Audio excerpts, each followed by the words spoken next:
Yaakov do very differently with Yosef and his sons than he does with the rest of his sons and his grandsons is that he tells Yosef that your kids, Ephraim and Menashe, are going to be like Reuven and Shimon, meaning they're going to be like two tribes. Now, why didn't Yaakov do this with the rest of his grandsons? Now, we already know that from the list of 70 souls that came from Canaan to Egypt, that there are other grandsons. Why didn't Yaakov choose the other grandsons? I mean, surely they were righteous, surely they were decent, surely they were good. I mean, obviously they were related to him. Why did he specifically choose Yosef's children, Ephraim and Menashe, as the ones that are going to be part of the tribe? In fact, you could even ask a further question. We know that Yosef had other kids.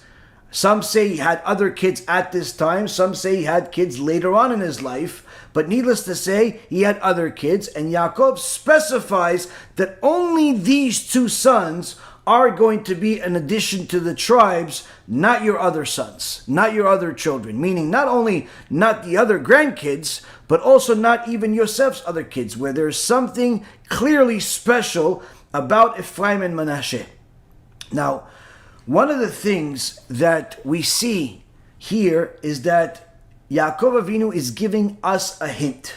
He's giving us a hint because one of the things that he tells his children before he dies is, let me tell you about the end of days. The Gemara in Masechet Sanhedrin says that there were two people that knew the end of days, where the exact time of when the Mashiach will come. There are some that say that other prophets also knew when the Mashiach will come, but it's conclusive that at the very least, two for sure knew when the Mashiach was going to come, because there are verses where they simply say it. Yaakov and Daniel. Yaakov says, let me tell you to his sons, let me tell you what's going to be at the end of days, meaning that he knew what's going to be at the end of days. And yet this connects everything we're going to talk about and everything we've talked about together. Why? Because Yaakov Avinu is in essence telling his sons, you have to prepare for the end of days. The end of days where the Mashiach is going to come. One of the things that's going to stop is that there's not going to be any more tshuva. There's not going to be any more repentance. There's not going to be any more opportunities to fix yourself. All the fixing, all the repentance has to be done before the Mashiach comes. And anyone that's aware of how much it takes to do tshuva, to change your life, is aware that you need as much time as you can. So Yaakov Avinu is telling us you have to prepare. You have to prepare for that day. One of the things that the Rabbi Chaim Moshe Luzzatto, the Ramchal, wrote about 350 years ago is that if a person wants to learn Torah, they should learn from a Baal Tshuva. They should learn from somebody that used to be on the wrong path and has chosen the right path. A right, Baal Tshuva, not just any Baal Tshuva, but someone that's truly committed and has changed their ways drastically to the positive. Why? Because they're not only going to tell you what not to do, they're going to tell you from real life.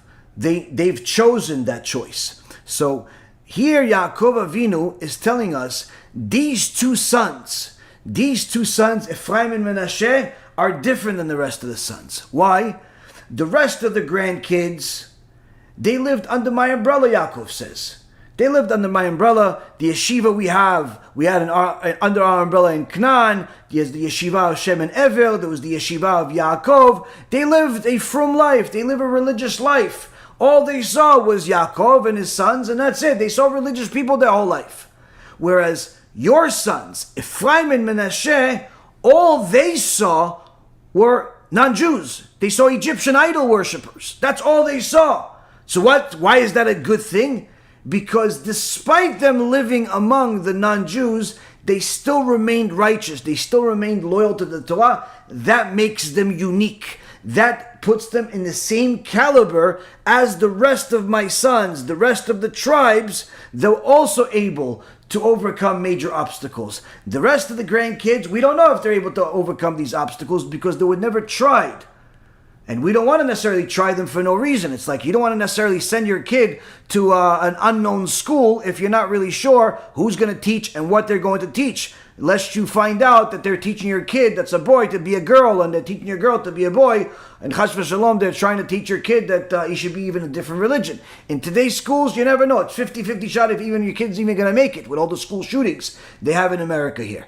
So here Yaakov is telling us there's no reason to take unnecessary risks. But if someone already overcame a major obstacle and succeeded, certainly that needs to be recognized. This is why Ephraim and Menashe are not only the ones that are utilized as are added to the tribes, but they're also the ones that every Jewish parent, regardless of you're Ashkenazi or Sephardi or a Yemenite, all Jewish parents have the same tradition of blessing their children on Friday night, based on the merits of Ephraim and Menashe, meaning may you be like Ephraim and Menashe, which is in essence giving your kids the blessings to overcome the major spiritual obstacles that surround them.